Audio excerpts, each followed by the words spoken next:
Assalamu alaikum. Hijri ashhadu olmasa hijri. Kuza hakam yawa tahwas dinaha sa uhdon elçi Пушкин поэмию тезит больше. Это чекалась поэма, ее не оконченная, а там поэма. إبانها تزيد أسا يجني أسا كنشكتا تاقا إشتون يجنون هالشي تزيد تاقا دخودون هالشي سيقاتان وقل سيقا نوخشي وقل سيقوا ذات سوى قيد شرحا إيليك أنت تزيد آمالنا آمين والشو تحاولن شي ديك دا ولا شابين بوغ دا قويتنا إشتا سجة تسيقا حيوش تانا تزيد تونيسون هالشي زيقا غلقش دو يغلقش أستزيتن حامين أس آمنا نخشش آمنا أسوقش سك آمنا هو غلقش دوش ديتوش دي شودو تام انترنت شوه بلوجرش تار ديت يغلقش نخشي شوه نخشي وقت سك أتسا آمن سون إشاء وغز إشت ألا يبان هندون سر ديتر تزيد شاخل إشت نخشي شو سعامي نخشي شو تسونا ودك آمنا از قط باخ بيدش خلا لي حالات بيدش خلا بوشتك دو از يبان هندون شيء تأخ علم لطشنا يخرج سا خير وتش شاه وصل علم لطشنا سن قط باخ بيدش خلا از ديتون شيء Пушкина цыгав с поэме Элдо, ты не чеченец, ты старуха, ты трус, ты раб, ты армянин. И армянин Элбахандалуша, инца Мелдолхума от Пушкина яздина, ты говорил, бич бош. Вот я че ночью че аму еще ждать сандал рылак стазиту лилин эл.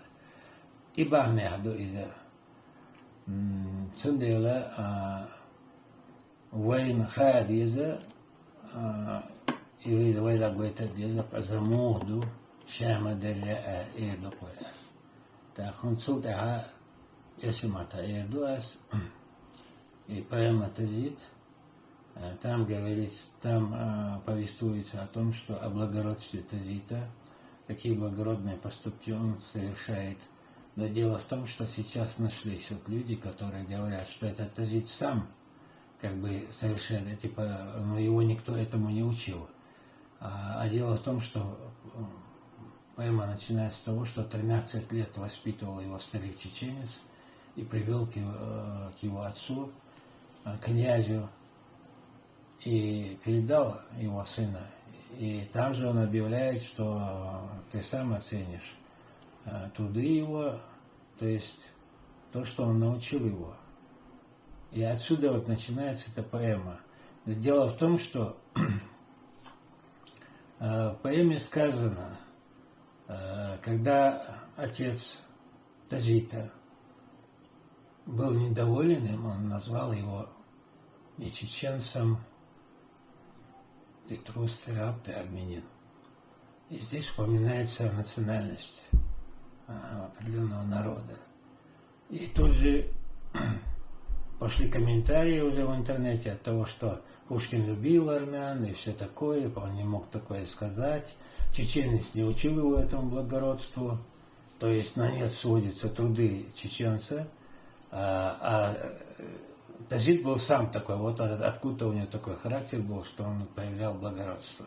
И там, как правило, описывается 3 случая. А дело в том, что я хочу пояснить этим блогерам и всем остальным, что в то время была война, и армяне были на стороне России, а черкесы воевали против русских, понимаете? И поэтому назвать его армянином, то есть по национальности врага черкеса, вот в чем дело. И не Пушкин его называет, а называет Гасуп, то есть князь называет его.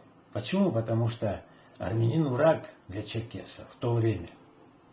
Вот сейчас быть может быть по-другому, а тогда было так. Вот поэтому, то есть не Пушкин назвал, не специально это уж оскорблять армянское население или армян, его назвал. Вот подоплека в чем.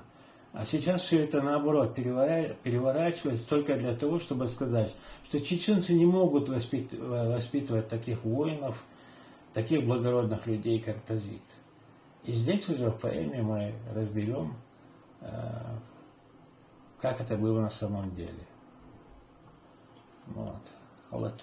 Воспитываю детей на примерах достойных предков. Читайте.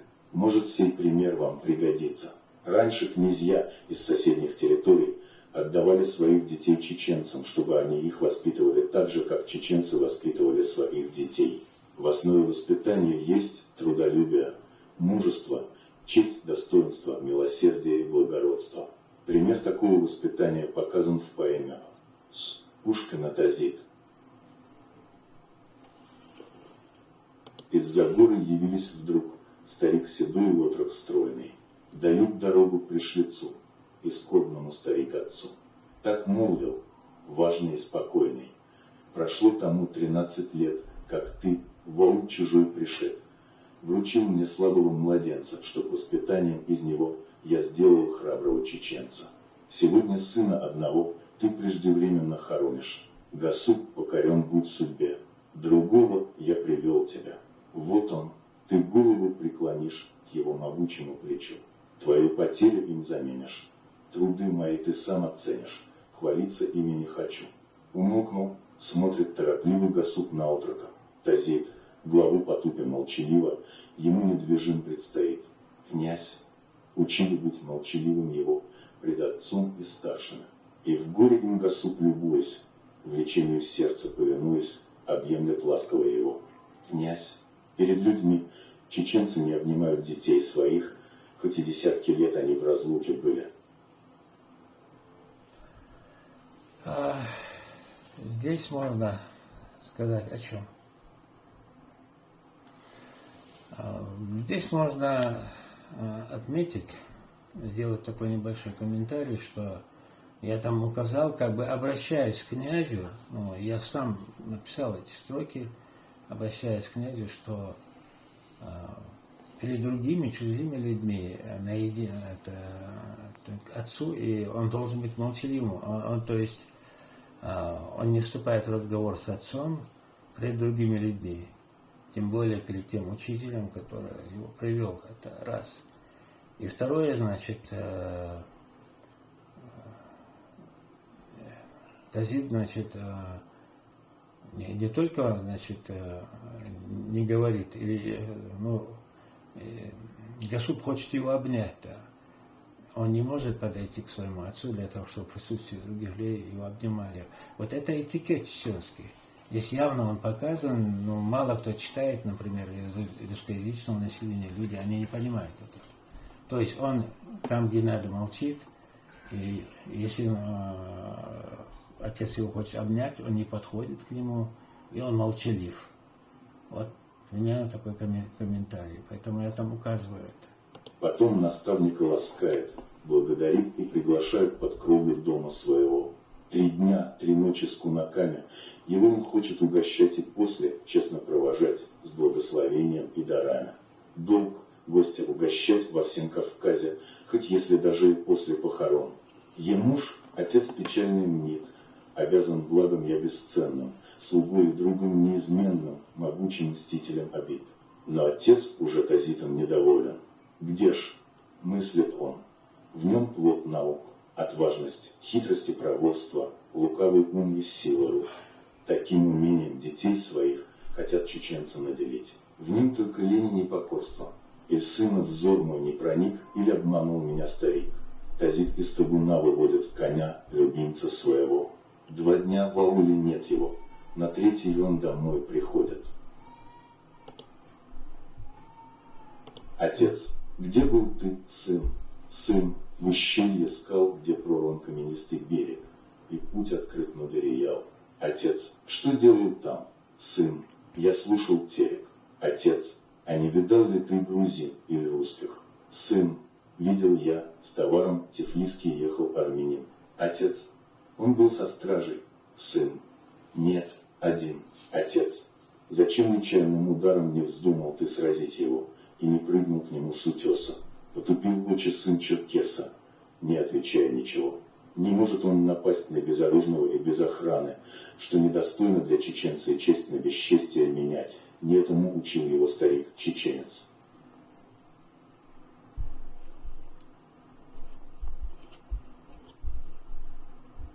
Тазит опять коня седлает.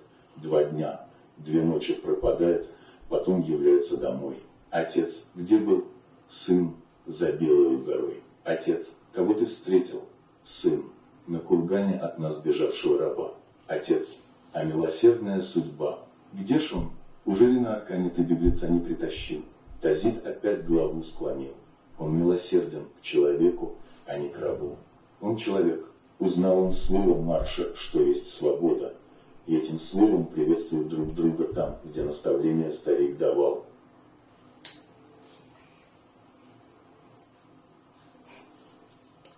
А здесь я хочу прокомментировать то, что когда князь обращается к Тазиту, значит, и делает различные упреки, то я там еще раз показываю, что я вставляю свои реплики, как бы посторонний человек, как бы из нашего времени, показываю, что есть благородство, а что нет для чеченцев.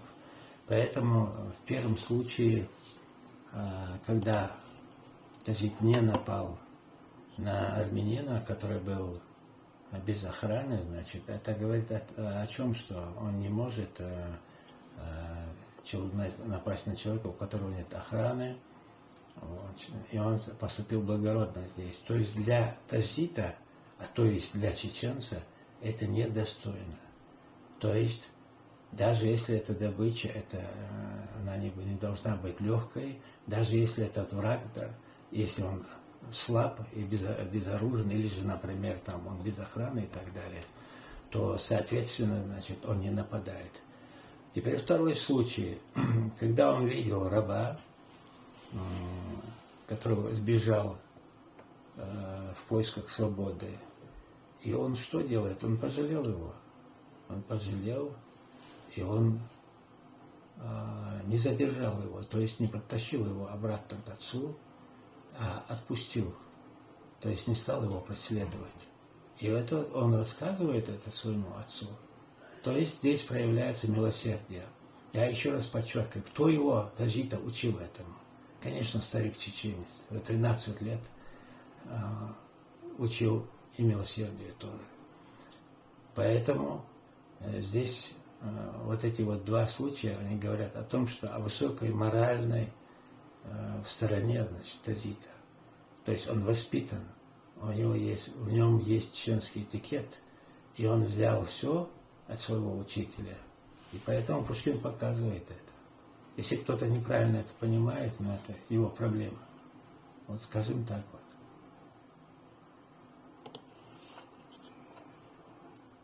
Гасук нахмурился в молчание, но скрыл свое негодование. Нет, мыслит он, не заменит он никогда другого брата. Не научился мой Тазит, как шашкой добывают злато. Ни стат моих, ни табунов не наделят его разъезды. Он только знает без трудов внимать волнам, глядеть на звезды, а не в набегах отбивать коней с нагайскими быками из боя, взятыми рабами, суда в Анапе нагружать. Тазит опять коня седлает. 2 дня, 2 ночи пропадает. На 3-й, бледен как мертвец, приходит он домой. Отец, его увидя, вопрошает: где был ты, сын? Около станиц Кубани, близ лесных границ, отец. Кого ты видел? Сын супостата. Отец, кого? Кого? Сын, убийцу брата. Отец, убийцу сына моего. Приди, где голова его? Тазит, мне череп этот нужен. Дай нагляжусь, сын. Убийца был один изранен, безоружен. Отец, ты долго крови не забыл. Врага ты навзничь опрокинул. Не правда ли?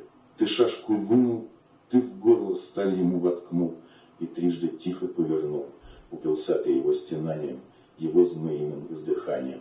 Где ж голова? Подай. Нет сил, но сын молчит, потупя очи.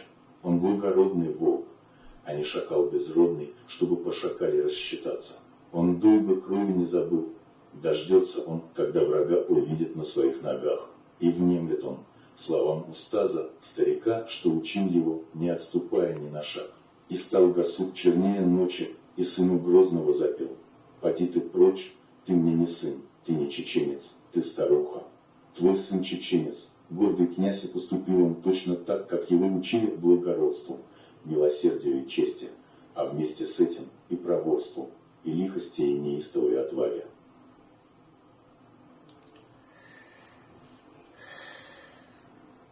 Ну, здесь можно прокомментировать этот последний отрезок таким образом, что мы видим, что даже убийцу брата, безоружного, израненного, которого можно было просто, как говорится, добить, здесь вот русское слово «добить», и Тажит не способен на это. Он может потом найти его, потом рассчитаться. Поэтому в комментариях я как бы князю объясняю, почему он это не сделал. Вот. Поэтому вот все эти поступки, которые совершает Тажит, конечно, его обучили этому. То есть дали какие-то моральные, нравственные границы, которые он не должен переступать. И кто его научил? Старик-чеченец.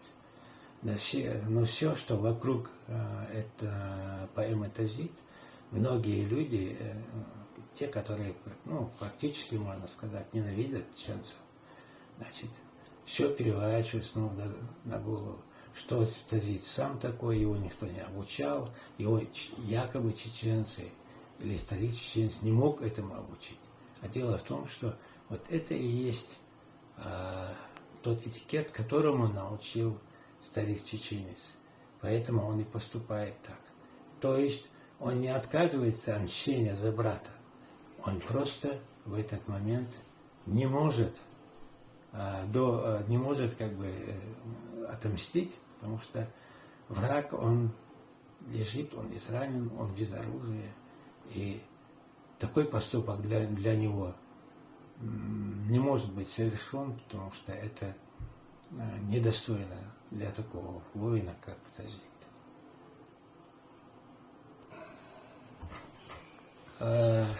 Диктует вежлиш нохчимата эду аса халха суолуша камелдире азедуко интернет чоха нохчи сабишконах сара дич камерштоуша сендела тахна инса Пушкин яси поэту аза гарвеллар масудинен тахвуды уиш тахцу үйче милу нохчи вук нохчи боксу бейч нохчи аминут элик анту тахцун дела тахва гылкш дийцрах вай поэзию каха яси поэзию каха мичахва дахайсан дүйчте куду нохчи цани дүйчте гыллакту гылкаша вайн юштула ошмосметтеха тана гучилушту оша вайцун дахадула вайваша ош илксларда диештук иштунду дере исхилла дуарна адикел марсай